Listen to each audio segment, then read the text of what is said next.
look at the time, and here I am, still at the studio, and yet this is a programme about the countryside, the vernacular buildings of the northern countryside.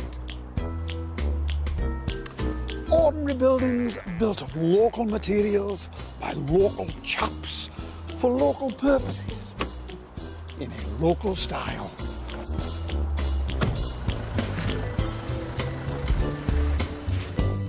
Now, there are dozens of different local styles in the north, but I'm just going to concentrate on 3 of them. 3 of my favourites, and 3 of the most distinctive. And since I've only got 23 minutes to show them to you, I'd better get a bit of a move on.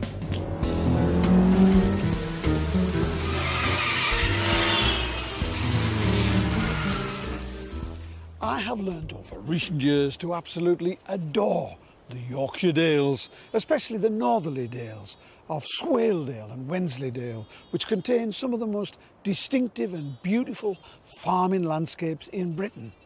Which brings me, first of all, to the soil.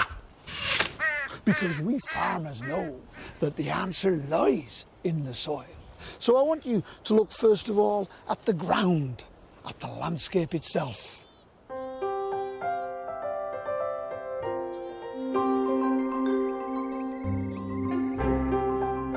When these valleys were first settled, people only used the valley sides because the ground was dry and well drained. The valley bottoms were useless, a wilderness of bog and marsh and rough open woodland. But look at them now, the most glorious green of any fields that you've ever seen.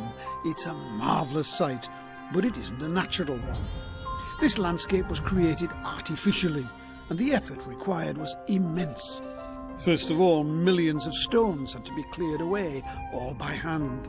These walls around the fields give an indication of how much stone needed shifting. But when the stones had gone, the fields still weren't ready. The sodden acid earth had to be turned into usable soil, and that took generations. There was a continuous process of scraping up the soil, burning it, mixing it with wood ash, adding crushed lime to enrich it. Even though this happened hundreds of years ago, because so much preparation was done, the grass in Wensleydale and Swaledale remains greener than any other grass. I know this because I have tested it with my grassometer. So, the grass is good, but what are the buildings? Even gooder. Well, just as good, especially the field barns. The field barns of Wensleydale and Swaledale, I seem to remember that they're often called field houses, are not that old, at least the standing ones aren't. They start to get mentioned in the 16th and the early 17th century. Some of them might be that old, and I think there's one somewhere that's actually dated 1687, but most of them were made, along with the fields that they're in the 18th or even as late as the 19th century.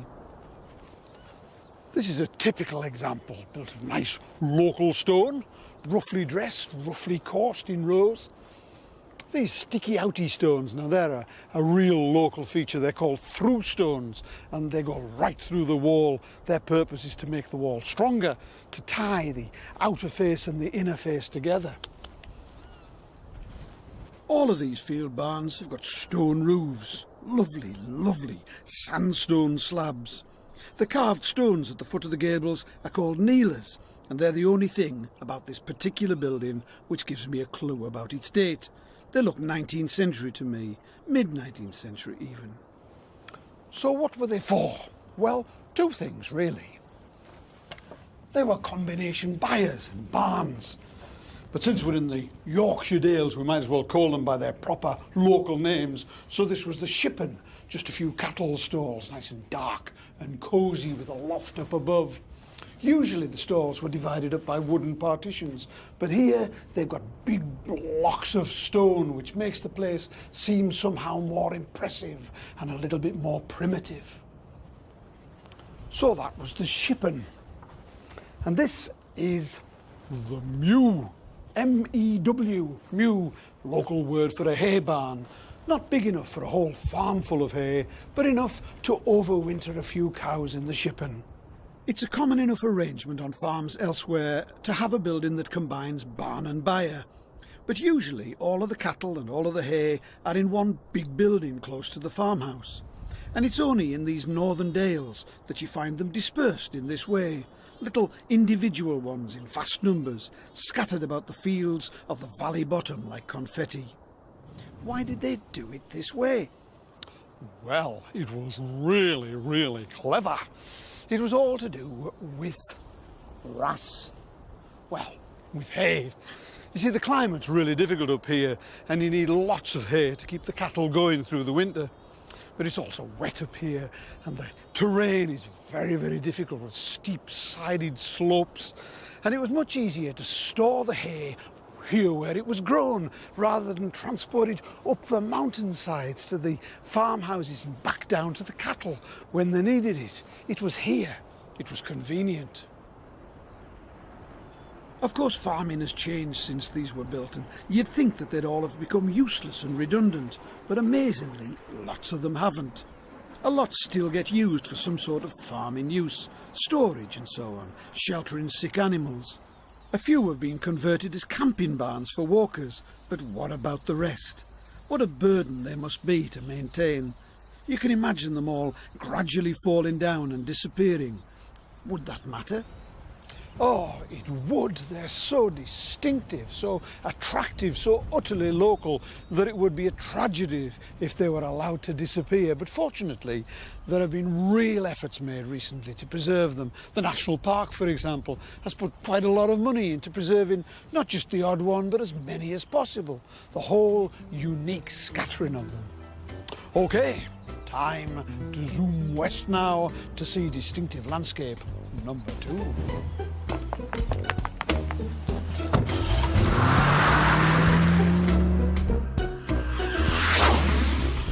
I've got this fantasy which I have never told my wife about, because I don't think she would understand. It's a lottery fantasy. What were you thinking about? And it involves me winning a lot of money. I think my wife would like to do the same, but I suspect that she imagines us spending that money on a nice little place in the sun where she can loll on a terrace in the pitiless heat of the noonday sun. I, on the other hand, want to buy a Lake District farmhouse and go for walks in the rain. It's a problem, a virtual problem, sadly, since we never win anything.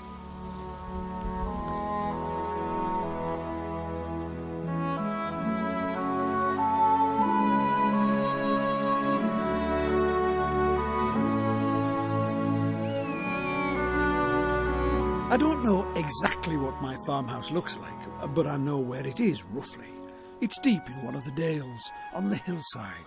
All around it there are small, irregular fields, surrounded by dry stone walls.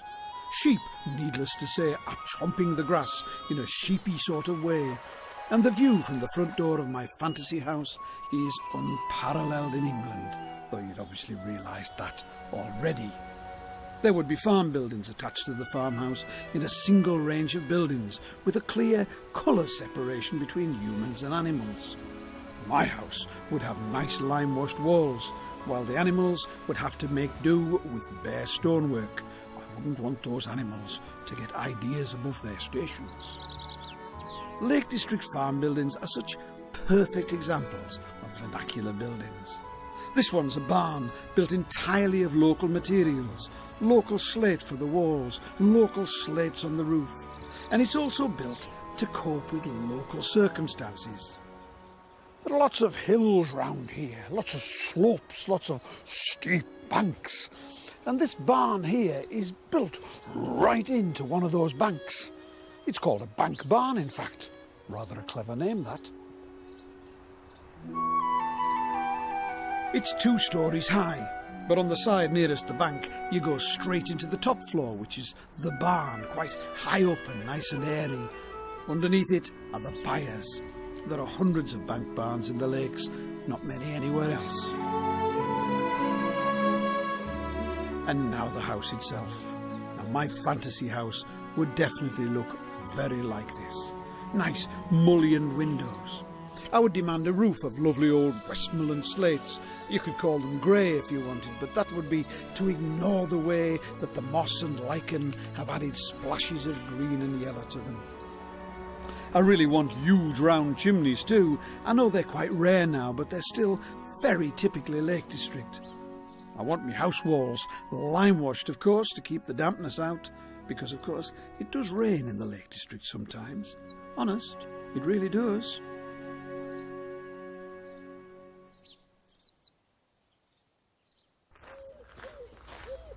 Townend is the sort of Lake District farmhouse that I fantasise about. It's in the delightful village of Troutbeck. This, of course, is not a fantasy house, and sadly it's not mine either. In fact, it belongs to the National Trust, who have refused to give it to me, which I think is a bit mean of them. But this is its main room. It's called the Firehouse, which is the name given to the main room in all old Lake District farmhouses, because originally it was the only room in the house which was heated. It's been altered a bit in Victorian times when this fireplace was put in. Originally it would have had a fireplace which would have been big enough to sit in, about 10 feet wide and perhaps 6 feet deep, with a big square chimney hood for the smoke to go up. But if the fireplace has been changed, the rest of this room is still an almost perfect example of what a Lake District farmhouse should look like. It's a beautiful room, far more beautiful than most people would expect. You might expect rustic simplicity, which this house has, of course, but it's got more as well. It has oak, loads and loads of oak. The walls are oak panelled. On the table, what a magnificent piece of furniture. This is so big that it could never have been brought into here. It must have been made in this room, and that would have happened in the 17th century, because the house and all of the furniture seems to have been redone in the 1670s. Including this. This is definitely part of my fantasy. Built-in cupboards like this are one of the commonest features of Lake District farmhouses, and they're often richly decorated, but not often quite like this. This carving was done by a man called George Brown, whose family lived here for more than 400 years. This was the Brown family crest, the double-headed eagle. It sounds a bit posh for a farming family to have a crest, but in fact the Browns were quite posh. They were from a class of farmer who were called statesmen here in the Lake District. They were technically just tenant farmers, but it was so remote up here, and they'd been here so long and nobody else wanted the land, that by the 17th century they virtually owned their own farms. They had enough confidence to build themselves sturdy farmhouses and decorate them in the way that I've described. Enough pride to carve their name on the furniture.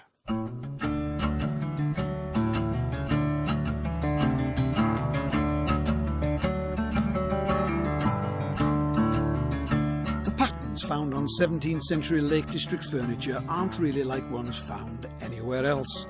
There are wonderful, intricate scrolls and interlacing patterns, dragony type patterns. They look more like Viking carvings than 17th century ones. It was the Vikings who first properly colonised these hills in the 10th century, and it's difficult to look at stuff like this without wondering whether this carving wasn't part of a tradition that went back hundreds of years. It wouldn't be all that surprising if it was, because there are loads of other ways in which the Lake District and its farms have been influenced by the Vikings. Sheep, for example. Lake District farmers have always bred Herdwick sheep. I once was attacked by some Herdwick sheep and ran away from them in a craven manner, so I have the healthiest regard for them. I also think they're beautiful, and any unsuitable comments about my Cumbrian tastes will be met with a fierce and a disdainful stare.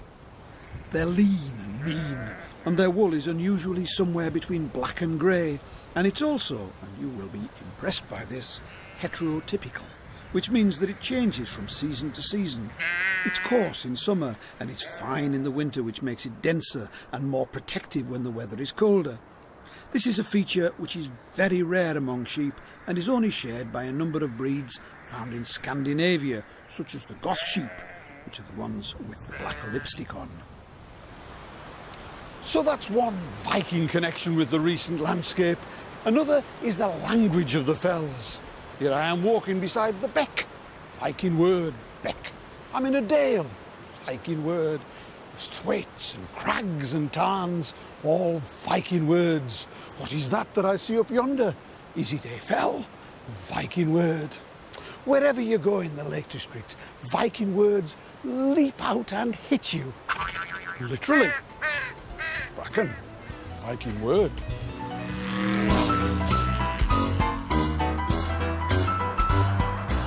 And finally, splendid farming landscape, number 3, to Northumberland. In the 1980s, I worked for the Historic Buildings and Monuments Commission. My job was to help choose the listed buildings in Northumberland. Now, obviously, I already knew a fair amount about the old buildings of the county, the castles and the churches and so on. They wouldn't have given me the job if I hadn't. And I'd sort of looked at the landscape in a generally appreciative way, but I have to admit that I had never really looked at its vernacular buildings properly, or the effect that farming had had on the landscape.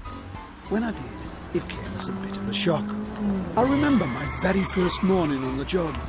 I drove north from Newcastle and arrived at the first village that I'd selected to look at, or what I thought was a village.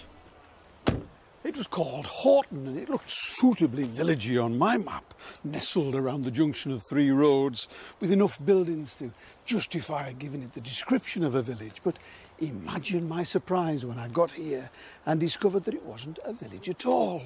Just 2 farms, side by side, East Horton and West Horton. But what farms? Big farms.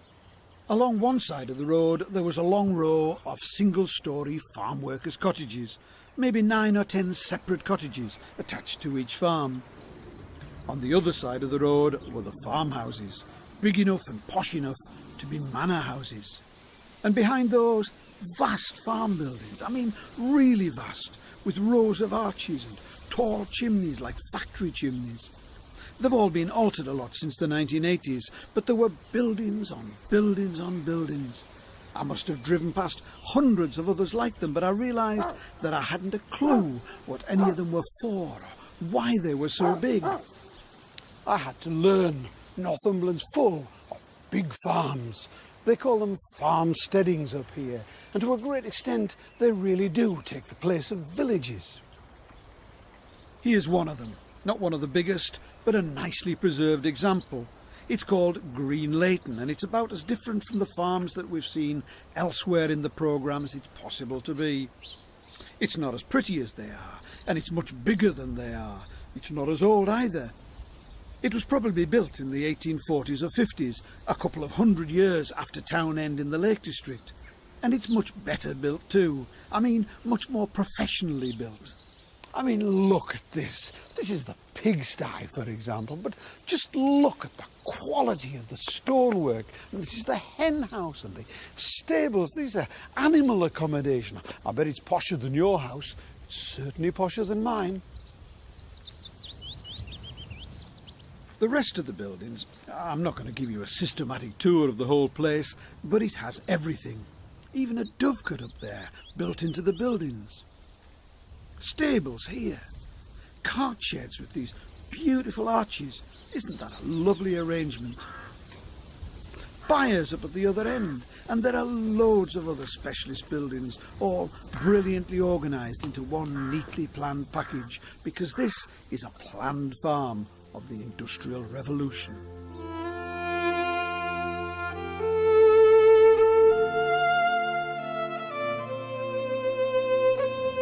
What had happened was this. Because the border wars were so much worse in Northumberland, ordinary farmers were much poorer and fewer and further between as well. The rich, on the other hand, were super powerful up here because for hundreds of years they'd been desperately needed by the government to control the border. So that when the wars ended, more than anywhere else in the country, the rich found it easy to hold on to the land, and it paid them to introduce the most up-to-date agriculture possible. And the result is that Northumberland has far fewer old farm buildings than other counties in the north, but what there is instead is often superb. There are the splendid farm buildings, of course, but there are also thousands of solidly built estate cottages from the first half of the 19th century. They're almost always built of stone with slate roofs, plain but pretty with it, if that isn't too silly a thing to say. The farmhouses themselves are terrific. They tend to be four-square and totally undecorated. They've got none of the blissful beauties or quaint picturesqueness to be found among farmhouses elsewhere, but they have beautiful proportions, beautiful simplicity, and they are, almost to a man, built of beautiful stone. So there we are, 23 minutes later, and 3 very different places. I hope that I've demonstrated that there isn't just one single northern style of vernacular building, and that's because there are lots of different norths, each one with its own building material, its own weather, its own history, its own unique sense of place.